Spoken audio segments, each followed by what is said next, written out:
This is Laricy Live, and I'm your host, Matt Laricy. We're giving you unfiltered access to the world of real estate, where we can cover the market trends, news, and honest answers to keep you ahead of the real estate game. Laricy Live is brought to you by Lincoln Title. Lincoln Title is the best and most efficient title company in Chicago and is the best place to close your property. This podcast is brought to you by Titan Builders. Titan Builders have been remodeling condos and homes in the Chicagoland area for over 35 years.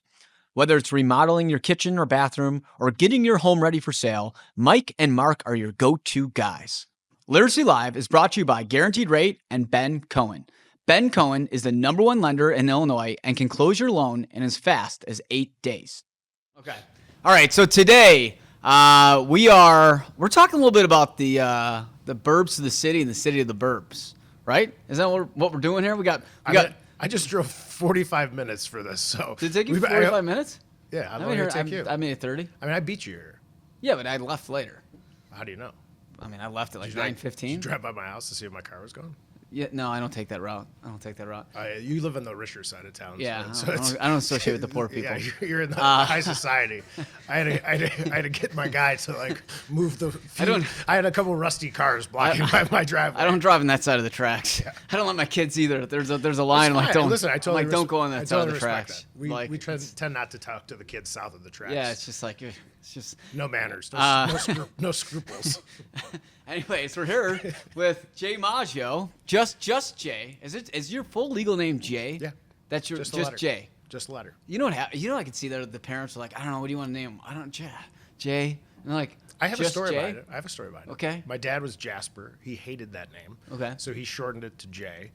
And for 44 years now, I get Joe. Hey, Joe. Hey, Joe. Jim. James. Johnny. So my son is Jasper.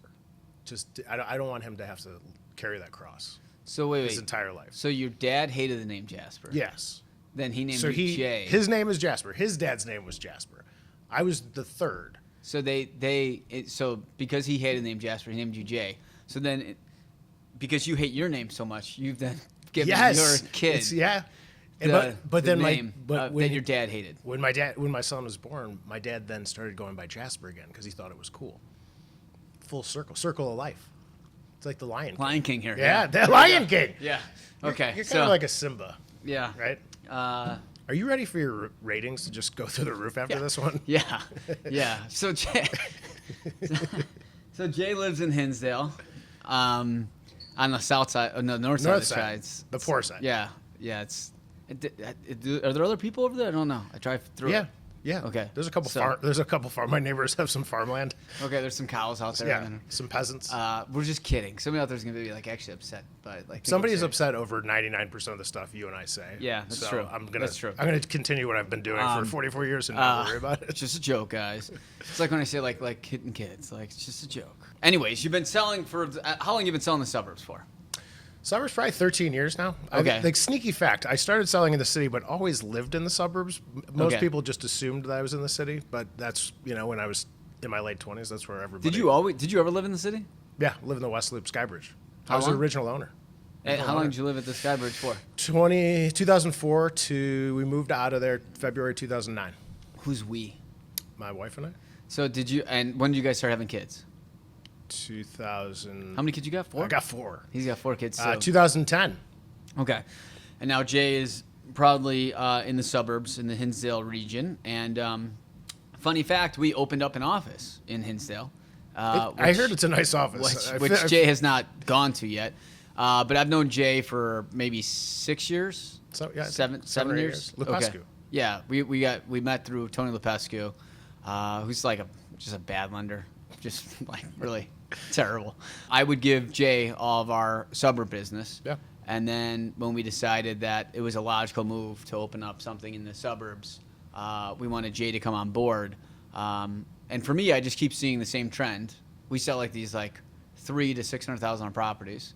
Yep. They get pregnant, have a kid, and they go buy like $1 million plus place in the suburbs. It's good for me. And we're stuck with like the place then that I sold for $300 is now worth $100.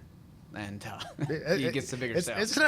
I'm not gonna lie, it's Like- pretty amazing. like- I think one year you called me and you're like, "What's this check from?" I'm like, "Oh, this guy bought a $3 million house." You're like, "He was only looking at $1 million house in the Yeah, city." yeah.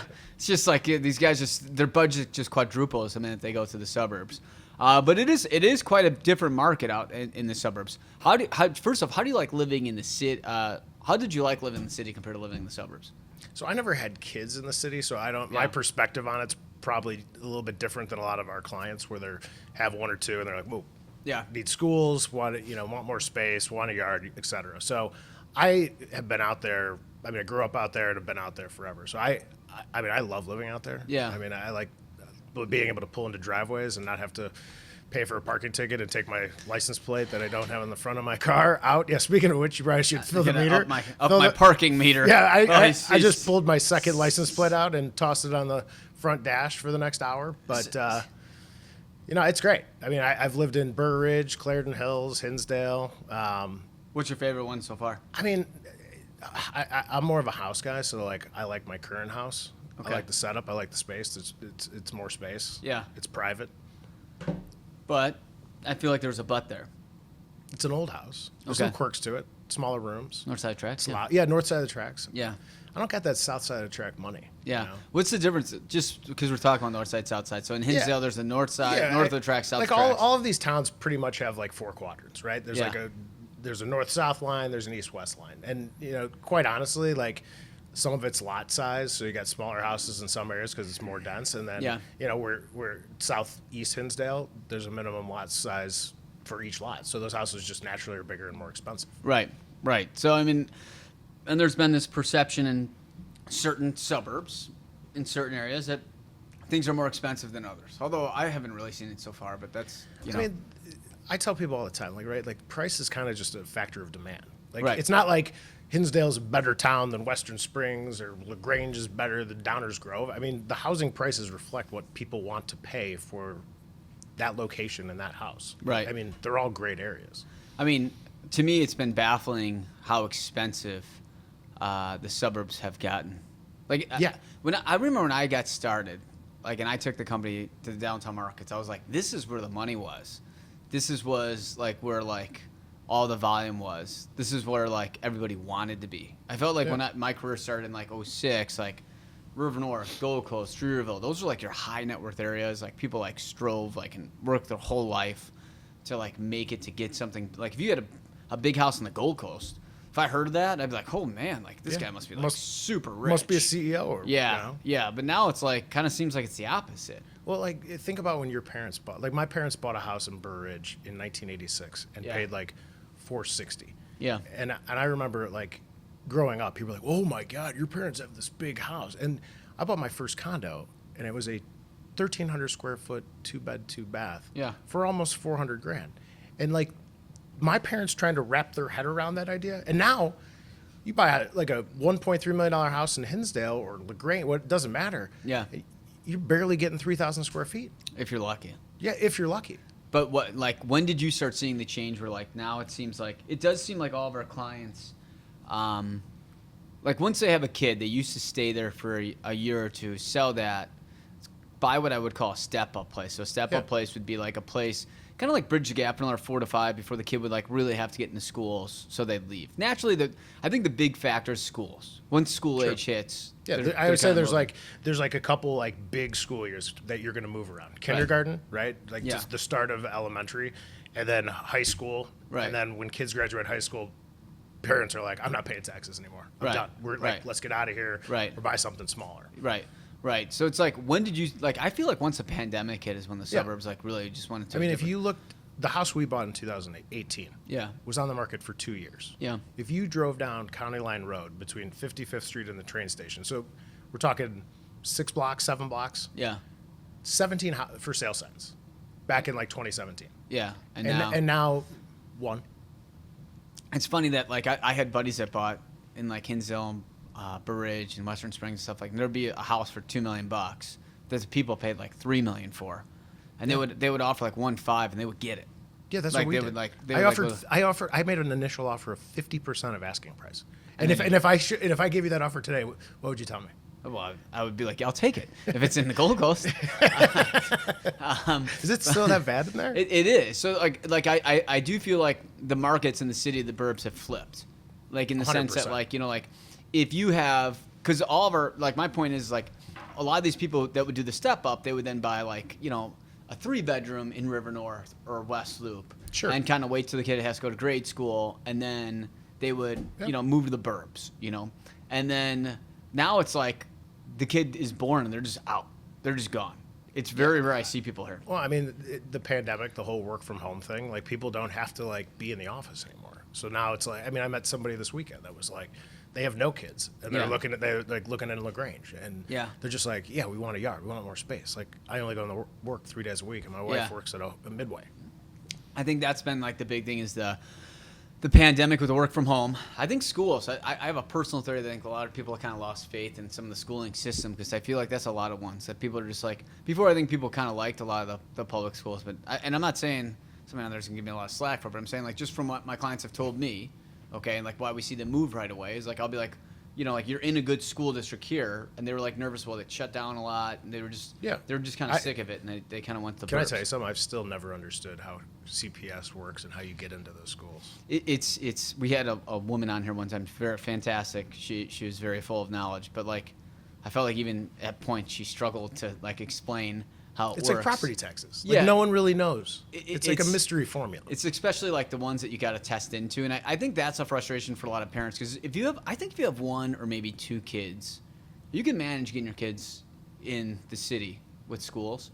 I think when you get above 2, it's like impossible. Like it's because the other thing, I mean, I see this with our own clients, is that like they may have, like I know this one client, he's got 4 kids. Each one of his kids, they're all like within a couple of years. So like 2 or 3 of them would be in the same school. They all go to different schools because they all got like tested into different stuff. So that's crazy. And like I was like, so like you essentially are like have like 2 different nannies taking your kids. I mean, there's to just 4 different schools. I mean, think about the extra cost. Like, let's Right. say you go to one of these private schools in the city. To go to kindergarten, some of them are 40 plus. Yeah, 40 grand. Right? Yeah, So with- think with about the extras. how much more house you get just on 40 grand for one kid. Well, A yeah, I year. mean, if you're talking, 40, like I got 4, you got 4 kids. I Yeah. mean, that's, it's It's $160,000. kind of crazy. That's $160,000 that you're talking a year.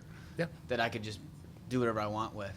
You'd and just- afford a pretty nice house. Well, you just House alone. you could just enjoy $160,000 to just. Would you spend it on wine? I'd rather spend $160,000 on wine. Yeah, And send my for kid sure. to a free public school. That's just as good. You know what I mean? Like, and it's like it's free money.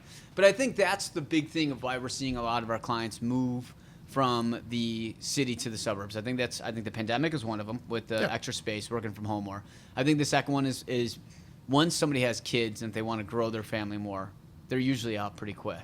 Yeah. Whereas I felt like prior to the pandemic, I do feel like I had people talk about raising their kids in the city a lot more. It was like a lot more common in my opinion, just from what I saw in my own dynamic. We considered buying a 3-bedroom in the West Loop before we ended up moving out to the suburbs. I mean, And keeping them for a little bit. Yeah.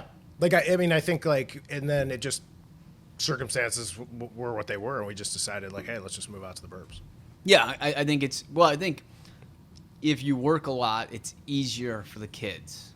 It's just an easier lifestyle. Yeah. And I think that's what a lot of people kind of find attractive. What about, for us, I think it was a natural fit having Jay come on because he's very proper and Proper bloke. Like, yeah. And he loves suits and ties now. Yeah, was the suit and tie rule the hardest for you? You know what? I thought it would be, but no, it's not. I think it's easier. First off, you never have to think about what you're wearing. It's just there. It is what it is. Like, it doesn't bother me. Yeah. People ask me like if I see another agent, they're like, is he really gonna know? You know, it was like pretty hot this weekend, right? Yeah. And I was getting a little moist. Yeah. And I said, and they're like, is he really gonna know if you're wearing a suit and tie? I go, it's just a matter of principle. Like, People will though. Like, you'll be surprised. Like, somebody, JC, I think it was somebody on the team, put their tie on in the car getting out, and like somebody's like, oh, I just saw him put the tie on. He almost got out without it. Like, I think people just like the tattletale. But there are people love to hate on the suit and ties. And I love it when agents say to me, we'll be I got an elevator, what was it, on Saturday morning. Agent looks at me right in front of his clients. He's wearing shorts. He's wearing cargo shorts and a polo. And he goes, pretty hot out there for a suit and tie. I started laughing. I looked right at his client. I'm like, yeah, I'm an adult and I'm a professional. I'm like, are you going to the beach in that outfit? And like immediately, I could just see his client look at me, and his client literally looked right at me in the face. He goes, I appreciate the fact that you're professional. And I looked at his client, or I looked at the agent and said, I'd be like, I probably could have taken that guy right in front of his face. I think there's an element to the suit and tie that's been lost. I think what's crazy, like a couple years ago, I went downtown, took the train, and got off. And I used to work in the Loop years ago. And you just look around, it's just shorts and T-shirts. Yeah. Like, and it used to be like, back in the 80s, like everyone had a suit and tie. Right. Like traders, anybody who wore suit and ties.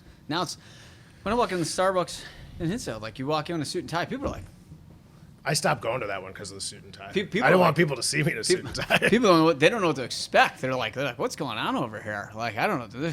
They don't know how that happened. But They think you run the funeral home. I mean, it's possible. Yeah. I just say throw your body in the trunk. Let's go.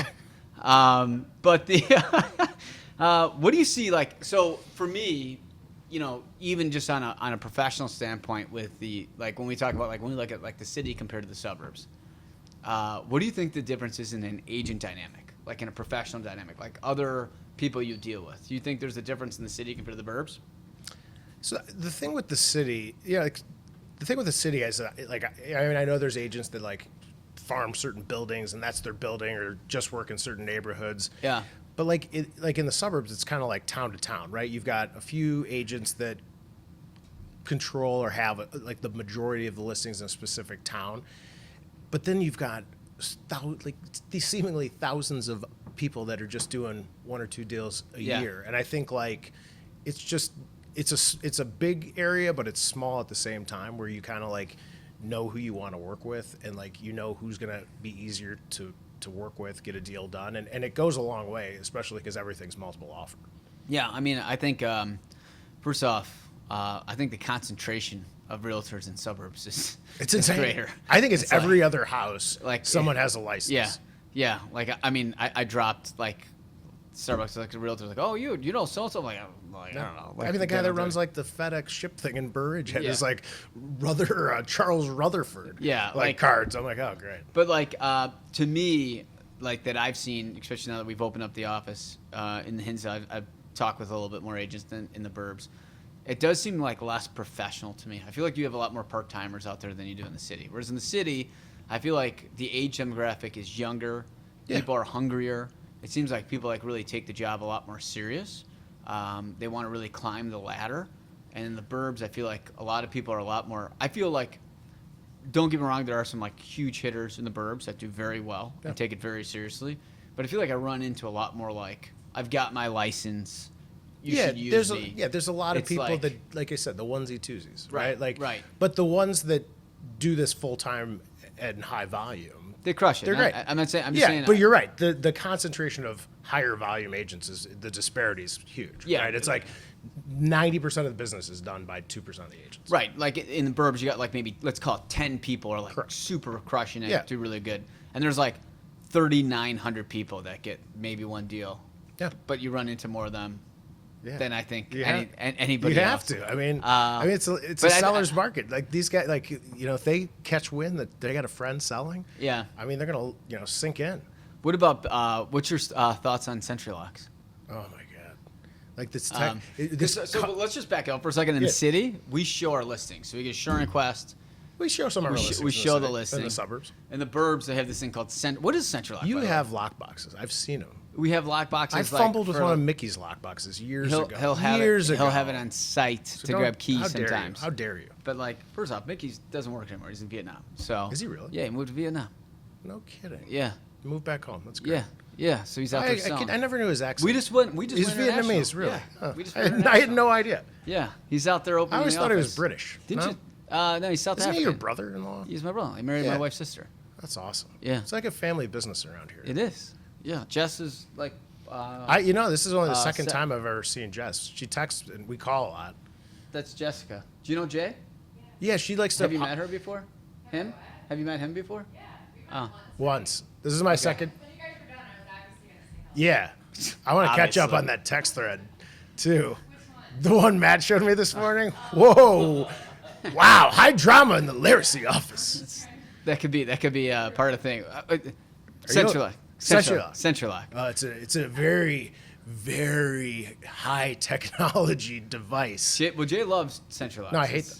I hate it. Favorite. It's a monopoly that the National Association of Realtors and all of these MLS boards have with one lockbox company, and it's supposed to be the most secure, safe thing, but it's a huge inconvenience. Why? So these lockboxes it used to be when I first got started. I had a little card reader that plugged into my computer. It was like a credit card. Yeah, You I had to stick your remember. credit card. Remember, Yeah. you had to like log in and reset your Yeah, code. you had to update it. Yeah. You had to update the firmware. Yeah. So you could use your lockbox that you spent $300 for. Yeah. You had to update that thing. Yeah. So these are very high-end lockboxes, and now we give agents have an app and they can log in through Bluetooth. Right.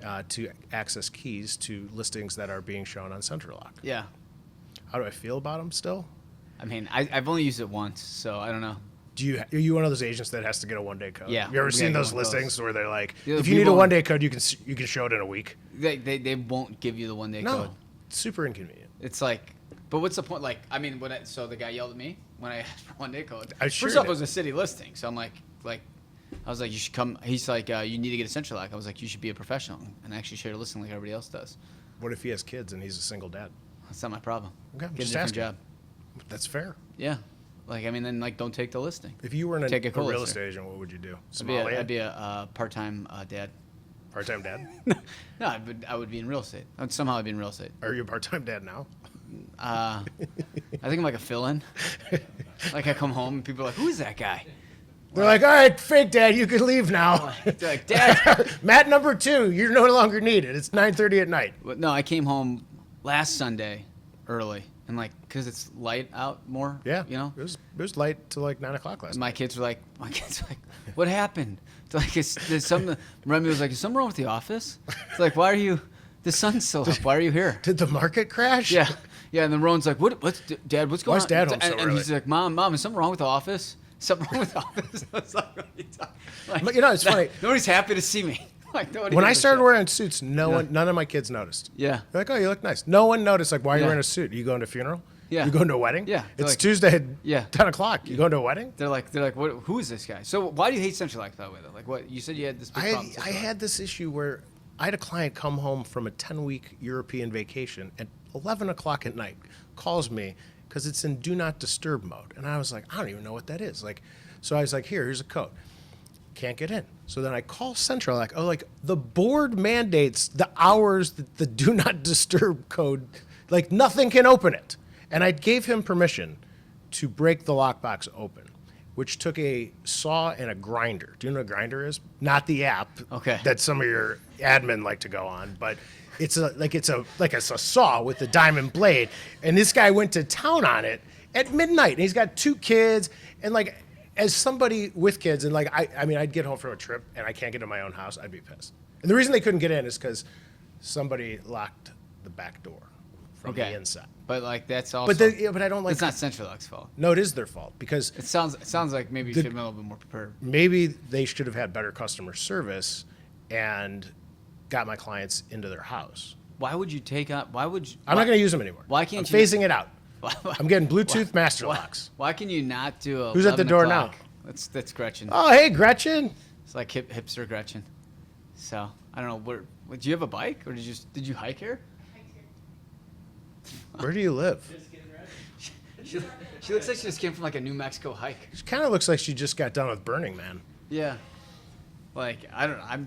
What were we even talking about? There's this hiker. Central Lock. Central We Lock. should probably end So, it. I'll okay, probably get in We're not trouble. doing Central They're probably Lock. like, We show listings out in the burbs. That's how We it do. goes. Yeah. What was I going to talk to you? Oh, speed. One thing I've noticed, and this is a good thing for our clients out there about when we talk about the city versus suburbs market, things sell fast, very fast. Yes. 24 hours or less, they sell. Yeah. Right. So first off, how do you get people who come from the city like if we got a client that's looking at River North, something comes on the market today, they want to bid on it. I'd be like, got a week, maybe Yeah. a month, maybe 6 months. I got a listing across the street I've had on for 4 years. 4? 4 years. Does it have 4 digits of market time? Well, cancel realistic. No, but now they've changed. Now you can see that full history. Yeah, I mean, there's always been the button on there. 1,300 days. Like most people don't know. More. Oof. More. But like, Do you do weekly updates with this person? 3 times a week. They do not like us. When was your last showing? Sunday. Did you sell it? No. No. What's wrong with it? It's priced extremely well. It really is. It's just there's just not much High market. HOAs? No, very low HOAs. It's favorable. Interesting. The problem is that like there's not like with the Burbs, what would normally happen? You'd sell a place in Hinsdale. They'd buy a place in River North for like $1 million to $1.5 million, and they'd buy a place in Naples for like $2 million. The Boomerang Buyer? Is that what we're talking The Boomerang Buyer's coming back. Yeah. But like now, We'll see. we haven't seen them in forever, like the empty nesters, because they're holding on to their houses. Yeah, because where are they going to go? Right. They're like, I'm going to sell my house, and then I'm going to downsize and still pay $1 million, $1.5 million. Well, they would downsize and move to Florida and get a place down here, but a lot of empty nesters have been scared of the city. That's just a fact. You know, I can't change that. I mean, talk to the people in your parent circles, what their parents are saying. Like, We kind of just make fun of the city. right, but that's my point. It's that, and people say, well, that's not good to say out loud. It's like, okay, well, these are the facts. The facts. Yeah, the are, reality is we used to go to dinner all the time downtown. Right. Like I went downtown yesterday with my 2 older kids and my wife, and I was like, oh God, I just can't. I couldn't wait to get back on 290. And I head mean, out. but a lot of people. So, and you coach football and baseball. Yeah, and baseball. And like when you have other parents that live in the suburbs. Yeah. They probably used to come down here and eat all the time. All the time. How often do they do that now? Never. And Once a year, maybe. It's usually work stuff, and they're like, oh, I got my work Christmas party. It's the whatever. And is it mostly the perception of crime that they get nervous for? I think it's just the general vibe, and maybe Yeah. it's because we've gotten older and our kids are older, and our time is spread much thinner. But I just like it's like less the sex appeal of going downtown's lost. Yeah. Like there's good restaurants in the suburbs. There's plenty of stuff to do, and people would rather be like, all right, do I hire a car and get in the for 45 minutes, or do we just take a 2-minute Uber or walk? Right. Yeah. I do think a lot of it though has to do with the fact of what you said is it's kind of lost the vibe that people Yeah. liked, and then once you lose that, and then other stuff sprout out that's closer by, getting it back is hard. I couldn't believe how many stores on Michigan Avenue are closed. 39% of Michigan Yeah, it's Avenue is crazy. vacant. We were walking down trying to figure out what used to be there. What was there? Yeah. What was there? Yeah. But There's like 3 candy stores on Michigan Avenue. I mean, it was like going to Six Flags. Yeah, the Harry Potter store's open. Which I did see the Harry. Have you been in there? I haven't. I want to go in there. My daughter asked what they sell in there, and I said, "Is it Quidditch stuff? Is that what they do in Harry Potter?" I think they. Speaking of adults, I'm an adult, so I didn't read Harry Potter. Okay, well, I mean, you have to I take mean, the Harry Potter. I'm an adult. I don't wear Marvel action heroes socks either. Yeah. They're pinstripes. Iron Man Of course socks you on do. today. See, You know. do you wear T-shirts under your shirts? No. I always wondered that. Is there anyone on the team that does? Uh, To prevent sweating? maybe JC. Because I'm a big sweater. Maybe JC. But I sweats would a lot. never. I think like that's a crime to wear a T-shirt under. Gretchen, would you mind grabbing that jug of water on my desk, please? Are you parched?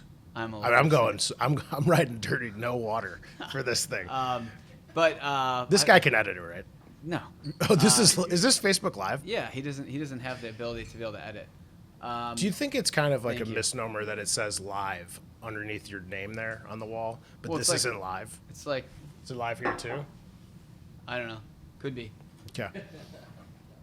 Just asking for My for point a friend. is that the city, when we're talking about the speed, the original point of this was the speed. the speed of which homes are Things move, selling. but like I do think, bringing it back to the point, though, to drive that home, is that a lot of people, I think the city, once the pandemic hit, lost the vibe that people liked. Sure. And then a lot of the reason to come to the city was restaurants, the speed, the Sure. energy. Yeah. And I think when people saw Shopping. when people saw the stuff that happened down here, they got turned off by it. They stopped coming down here. A lot of the good stuff closed. Now things are reopening. Yeah. Well, they didn't have to be there 5 days a week for Right. work either. So like, there's not as much socializing after work. People just get back on the train and go home. My point is, I'm now starting to see the boomerang buyers, I call them, come back because now they are finally going out to that restaurant for a friend Sure. and be like, wow, it does feel better. Like the city, the vibe of the city feels 100 times better this year than 2 years ago. Can I just take your word for it? I mean, 2 years ago, it was definitely a little different. It definitely Yeah. had a different feel to it. And I think, but my point is that like that's bad for all of us, city Sure. and suburbs, because like the more money that people stay like around here, whether it's they sell, it's a whole like domino effect, right? You downsize in the suburbs, get a place in the city. The people in the city, they sell to because the parent buys a place and they're like, well, I want Johnny to buy a place in my same building for $500,000. Yeah. They buy a place for $500,000. Johnny gets a girl pregnant. They have a kid. They move back to the western suburbs, right? Well, it's like a cycle. Well, that's where the clog and no inventory in the suburbs is, because they're not selling and then moving downtown. Correct. And so it creates.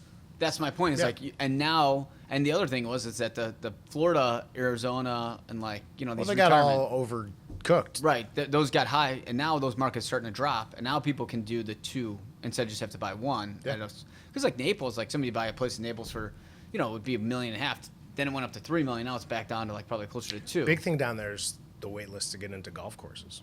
Believe it or not. In Florida? Yeah. Some of these places are like 5 to 10 years to get into a golf club. So people, I think that's part of the reason why you're seeing a softness, because people can't. They're like, oh, I could buy this like really nice house in Naples, but I mean, if you're a golfer and want to go down there and golf, can't golf. You're gonna wait 5. I mean, you could play at a public course if you want. Is that like a thing? I don't play golf. You don't golf? Oh, that's interesting. yeah, I wouldn't golf. Like John Paul and I are gonna golf. you can pay me to go. Country clubs are a big thing out in the burbs. They are, and there's a big wait for them out in the burbs too. I would enjoy golf. If you let your brain. I don't think so. I don't think so. He enjoys showing Zillow buyers around town Yeah, and giving 50 cents to every Streetwise vendor. it's. Do they still have Streetwise, by the way? They might, I kind of miss Streetwise. but I can. Yeah. I could tell you that We should start our own Streetwise in Hinsdale. we could do Zillow golf. Like it's like the same thing. It's 18 holes. 18 holes of You're showing 18 properties. 18 different buyers. Yeah, it's last like, minute. What do they call it? What do they call the golf thing when you go really quick? You wake up at 6 a.m. and Gretchen just forwards you an email from somebody that wants to go see a house at 7 a.m. and you're like, oh God. Yeah. That would be hole number one. Yeah. That'd be a good start for the day. Yeah, it'd be like if you get it. Like, what are the odds? Yeah. But my point is on speed.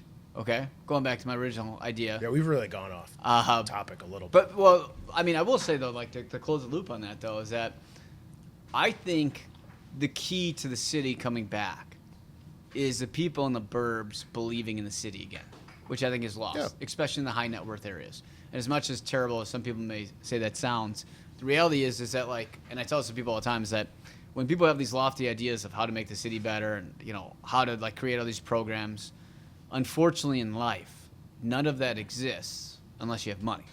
And if there's no money coming into the city, you can't do anything. Money just doesn't grow on trees. What about raising taxes? Well, you can't keep raising taxes because you're pushing people out.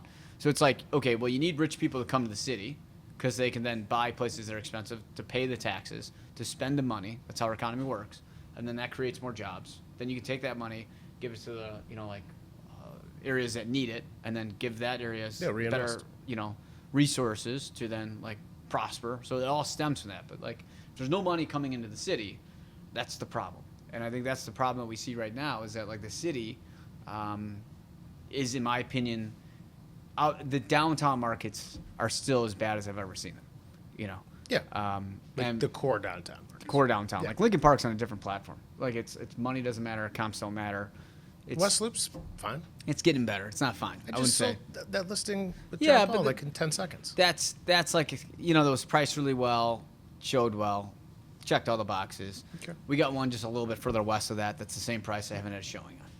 So it's like, that place. We got 3-bed, 2-bath, 1332 Madison. It's a really good place. 675, solid spot. Like, put it up for rent. So like the rental market's on fire as well down here.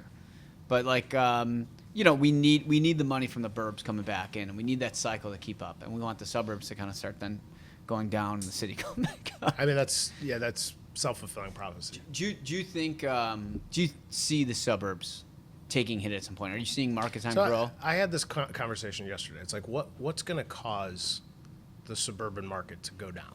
I mean, it's purely driven by inventory right now, right? Mm-hmm. Like, I mean, you look at just about any town that we service, and the month's supply of inventory, which is how we manage it, is in the somewhere less than 2 months. Yeah. Right. So, and to your point, this long-winded conversation around time, right? Yeah. Places like hit the market on a Tuesday, and a lot of them are gone by Thursday, Friday. Yeah. When they hit the market on Thursday, the highest and best is due on Sunday. So that window to see it is very minimal. Yeah. It's not like, to your point, like you don't have weeks to analyze it and look at other options. It's evaluate, something comes up. Do you want to make an offer, yes or no? If we do, what's our best shot?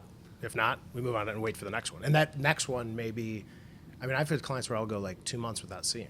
Which is wild, though. When I got in the business and I started in the suburbs in 06, it was that like there'd be 1,000 houses for sale. You'd show them 8 houses, and then you say, okay, we'll see 8 more next weekend. Yeah, and those 8 would be on for the entire Summer. year of them looking. Yeah, they had like I had one client I showed 150 houses to in 2010. Yeah. 2011. Yeah. That's how many choices there were. Right, and now there's And now 2 if I show houses. somebody 10 houses, they're like, I'm really sorry. We're probably your most difficult clients. Yeah, that's well in the city, everybody. That's how we are in the Yeah, city. no. Everybody looks at 50, 60 homes, but in the suburbs, that's like unheard of. No, What do you it would think? take 3 years. Who's the main driving force for a place under $2 million in the suburbs? Like, who is the main client?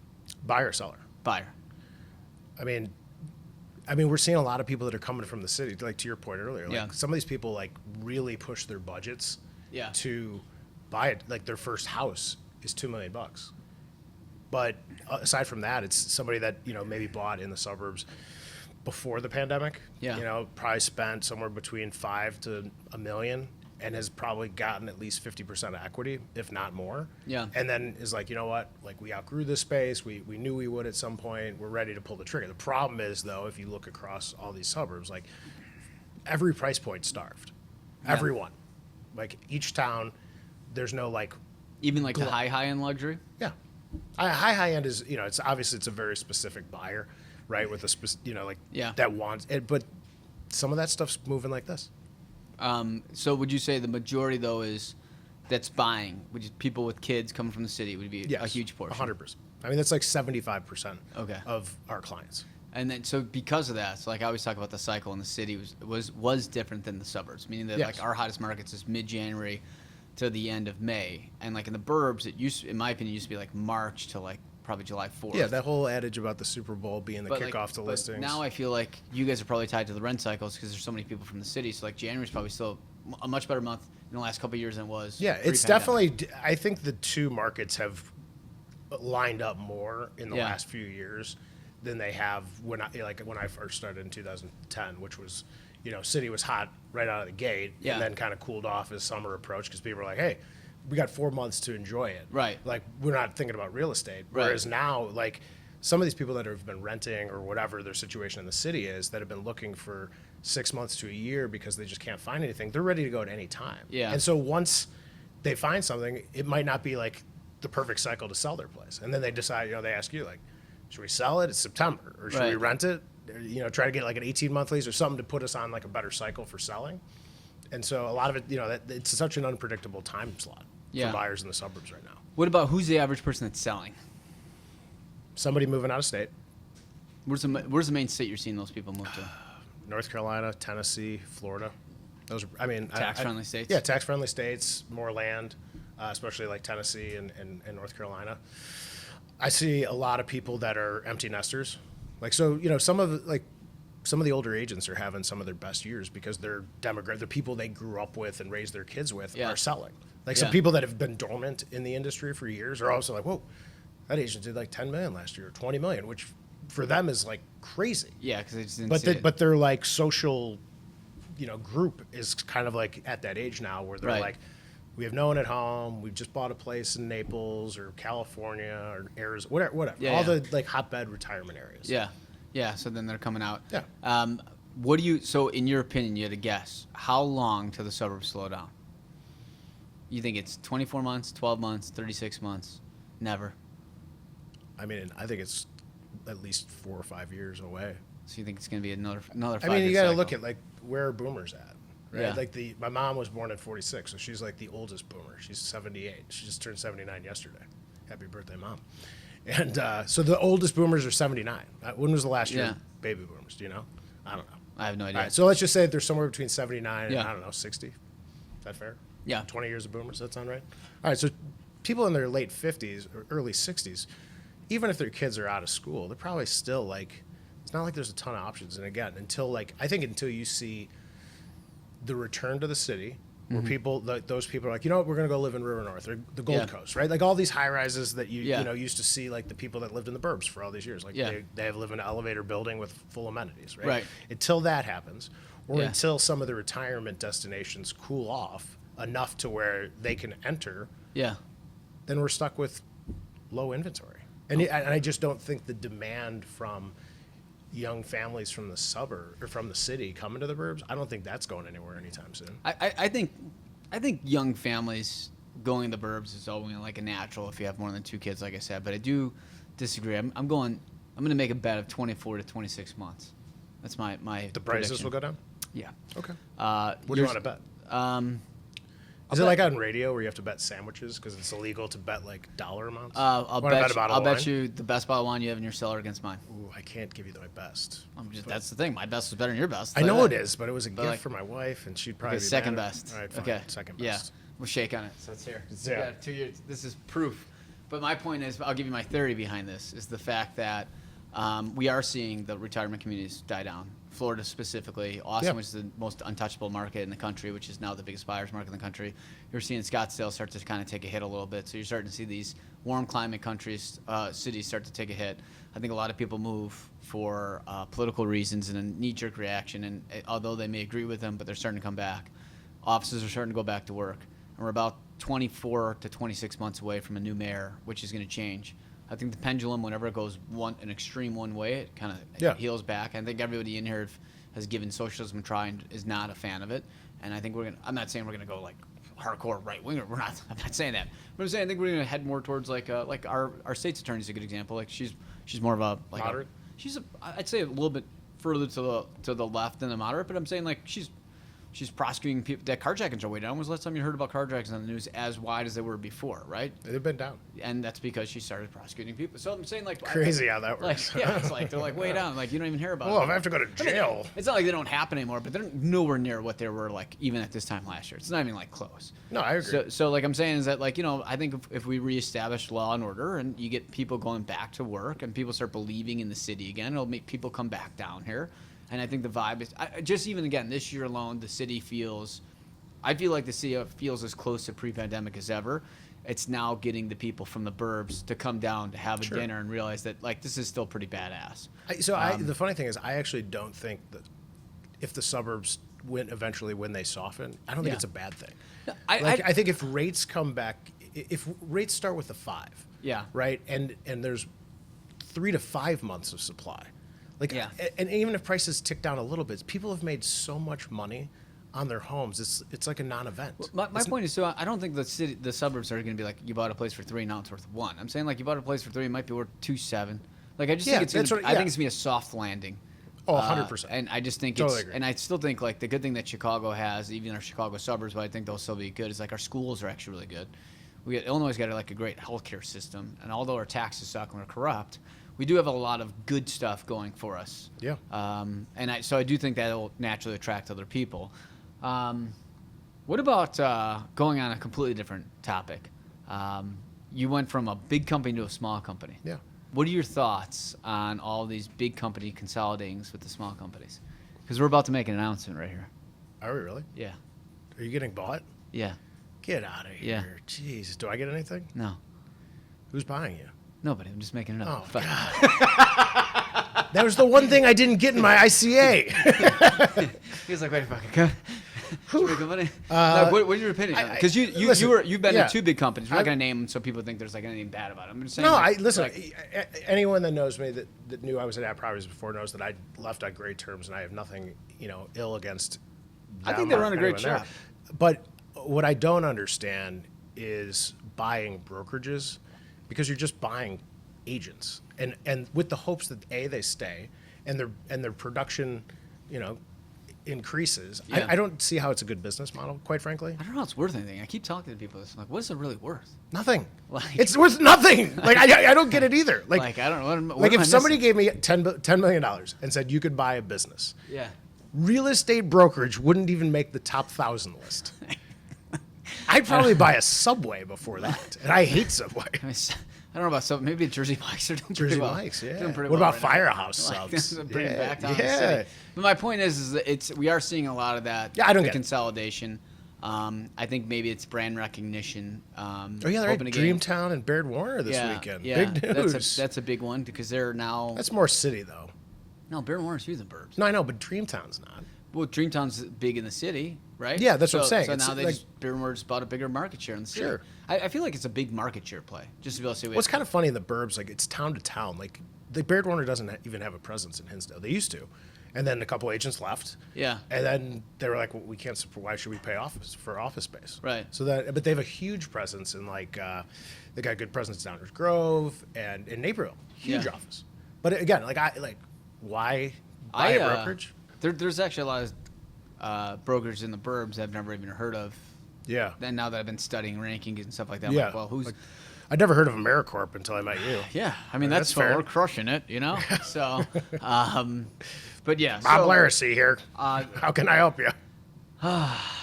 That's Does he Big watch this? Bob. Does No, Big Bob watch this? No, he doesn't even know how to turn on the computer. He's got an AOL address. I know, because I had to send him. He's like, if you need any help with commission statements, let me know. I'm like, yeah, I'm not going to call you. I'll probably call Jamie Anybody who says anything or someone else. My old man taught me about technology. Like I don't know, he's got an AOL address still to Yeah. this day. I even know AOL. If you how wonder if many- AOL still exists, it's just How look many for him. important things are in his spam folder, do you think? I mean, he doesn't check his own email. He probably gets a ton of political stuff. Does he forward you those ones, like forward this to 10 friends and you're going to win $1 million? The emails that he Those are the best. Because my dad had an AOL email address and he'd send you those stuff. He like, forwards emails that are. I mean, it's not good. Let's just put it that Cancelable? way. Oh my god. Yeah. Like 100 times over. Yeah. He doesn't even understand what cancel means. He just doesn't get it. He's like, He what do you probably mean knows it cancel? from a real estate standpoint. Like he's like, what's that? Oh, there ain't nothing to cancel. There ain't nothing to take. You know, that's what he always says. He goes, you can cancel me all day long. I ain't got any money. He goes 0 + 0 is 0, so they can take all they want. He's like, and I'm just gonna be dead in a year anyway, so you can't sue fucking death. You know, so that's his thought process. It's like super old school. You know. Very nice. Very nice. Yeah, what was that first conversation with Big Bob like? Oh, hey, Jay, listen, I just wanted to introduce myself and put a name with a face, but there's no face, I guess, because we're on the telephone. Anyways, if you need help with anything, let me know. Like if you have a new listing you want to put on the market. I was like, oh, thanks, Bob. That's great. I've been doing this for 16 years, so I think I'll be okay. But I really appreciate the support. Hey, Jay, call me. I got a question about this deal. I got a check here, but there's no contract. I mean, I've never had, and I've been doing this a long time. And Matt says this was the deal, and I don't have a contract for this. I go, I'll talk to Matt. Okay, goodbye. I'm just gonna keep calling. Let's have him just keep calling him. I got to save his number so I know because Oh, you don't have his number saved. well, it's an office number. Oh yeah, he calls from the I office. can't. He I only tried to uses- text him back, and it said, doesn't know how to text. This is a landline. Yeah, cannot- but you can't text him anyway, so he doesn't know how to text. Does he have? Is his font bigger than your font on his? may your not cell be. phone? Your font's pretty big My for your font's age. pretty big. Yeah, I mean, what are you? 40? 41. 41. Yeah. Yeah. I still rock original font. I have I'm to have 44. glasses now. I don't know what it is. I've gotten Maybe- so stressed out my eyes. Yeah. I think from A lot of stress from going on. stress with the 4 kids. yeah. Well, not only that, I think just looking at the computer all day has made me. Do you have those blue Yeah. light glasses? I I don't think they do anything. I feel like I'm 10 times more efficient.